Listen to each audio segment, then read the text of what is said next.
What's up, guys? So, are you surprised you're beating everybody by 1,000,000 points? I think it really comes down to Coach Sig's philosophy of keeping it one play, one game at a time. I think our team did great, especially there's a lot of outside noise. UCLA is a fantastic football program. They're coming off a heater with a 3-game win streak. They're essentially an undefeated team in the Big Ten. They've had 3 great Big Ten wins. They came in our house.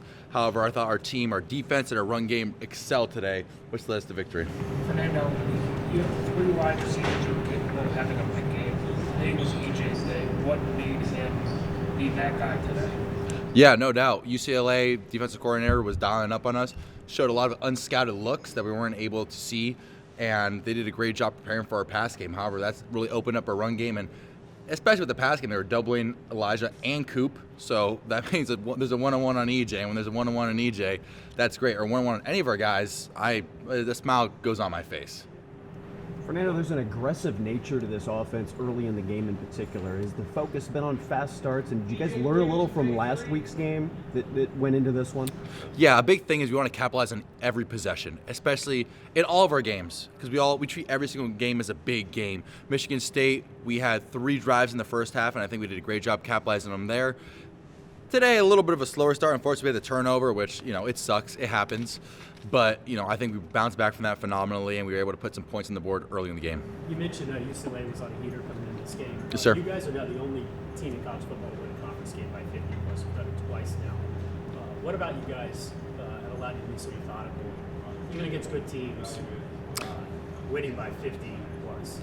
Yeah, no doubt. It's definitely an incredible achievement. However, whether we win by 1 or win by 50, it's still a W, so we take every W the same. But we have such great coaches, great players, and just a great support staff around us. And what makes it even better is everyone's such a good person. Everyone's just a good person. Everyone gets along so well together. And I think that makes everyone want to fight harder for each other, and which really bands us closer together. And I think that's why we're able to string together these impressive performances. You talked about the noise and the outside clutter, and you're in the national spotlight personally, more so than you've ever been. How are you dealing with it personally? Personally, I delete all my social media. The only social media that's on my phone right now is LinkedIn and YouTube to watch videos. I have Alberto handle my Instagram, and my some marketing people handle my Instagram. But other than that, I'm not on any social media, especially because I want to keep everything inside the building. Whether, today, although it was a great win, I still started the game off a little sloppy, wasn't great on my technique. So there's a lot of things that I don't want to go to the outside noise and kind of get that's so great, and to kind of forget about those issues that I need to build on, and vice versa. So I'm just really trying to keep it in the building. We have such great coaches, so I'm just really trying to keep my focus on listening to their advice and their feedback. That's right now. Videos you watch? It really depends. I usually watch like NFL highlights or anything. I sometimes watch Kurt Warner breakdown. Sometimes I watch a guy named MMG. So I just watch a couple people. Fernando, you guys had this game in the first half.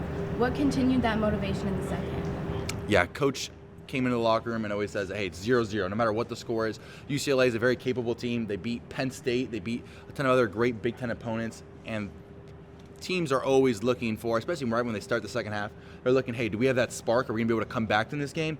And so right from the jump, we knew that we need to have an impressive drive to start and score in order to, diffuse their flame and to really impose our will. How impressive has this team been on both sides of the ball in the trenches? Oh, been phenomenal. I think the trenches win the game, and those are the unsung heroes. We have a fantastic D-line, if not one of the best in the nation, and a fantastic O-line, if not the best in the nation. And I think that just helps everything around us. Without them, there's no way we would be 8-0. So, just huge props to those guys. What is it about Coach Shanahan's game plan and play calling that sets you guys up for success? Yeah, I think that it's really the multifaceted approach that we can take, whether it's passing, whether it's running, whether it's moving the pocket, whether it's staying in the pocket.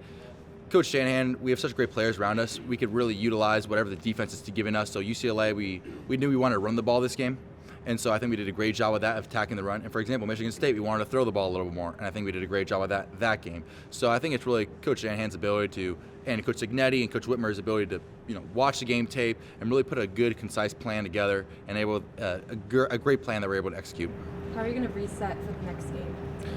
Yeah, there's always a 24-hour rule that we'll think about this game 24 hours. We'll watch the film tomorrow with Monday with coaches, and we'll take the feedback and what we got to improve on. But after that, Maryland is a good team, and we got to go on the road there. And on the road, every game we played on the road this season has been a close one. So we really want to keep it, our brand of football to Maryland. Take us through the touchdown run. What did you see? What was the play? Was it Yeah. or kind of everybody was covered and we just took off? Yeah, so I won't give the actual play call name. However, it was an RPO play where you have the opportunity to hand the ball off or throw the ball. And with our guys in man coverage, those one-on-one coverages, we love to throw them. And I pulled the ball thinking either going to hit Elijah or EJ, and they actually both got held on the play. And so it wasn't a really good look to throw it, especially in traffic. You don't want to put the ball in danger, especially in field goal range. And at that point, if I throw the ball away, sometimes, since it's lineman downfield in RPOs, it could be intentional grounding. So you don't want that because then you get kicked out of field goal range. So at that point, I'm either going to follow the run up the hole where the run's supposed to hit intentionally, or you got to make a play and salvage some yards. And at that point, I saw the right side of the field open. I was like, all right, I'll at least try to get back to the line of scrimmage so we kick a field goal. And at that point, I was like, oh wow, I'm actually a little faster than I thought, and turned the corner, and we had great blocking downfield and great effort, and I was able to score. There's a play, I think in the third quarter, where Kalon kind of pile drive one of their defenders at like 10 yards or so. Like, how much does it fire you guys up to see a teammate do something like that? Yeah, it fires us up, because to see that grit, and even though we're winning by a lot in the third quarter, to see someone really have that much care in the game and their offensive lineman pushing them after, it's just such a fantastic sign. It really just speaks to the testament and grittiness of our team. Two more. That touchdown, the second one to EJ, the 60-yard Yeah. one. You recognize somebody's going to hit you as you throw. Just take us through that. What was that throw like? Yeah, so we'd scouted a lot of cover zero throughout the week. I think they had a miscommunication on defense where they were supposed to bring cover zero, but they didn't. And so it was a little bit of like a weird coverage situation. And I actually should have probably hit him on rhythm on the dig.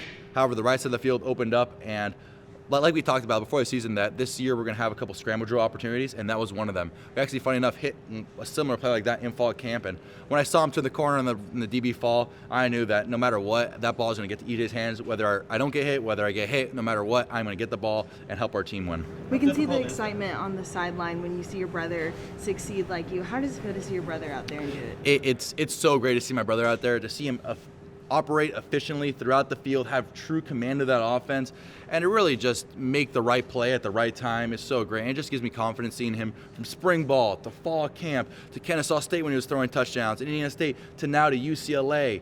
It just shows me that he's progressed so much and that he's going to be a way better quarterback than myself one day. Thanks, Fernando. Thank you guys. God bless.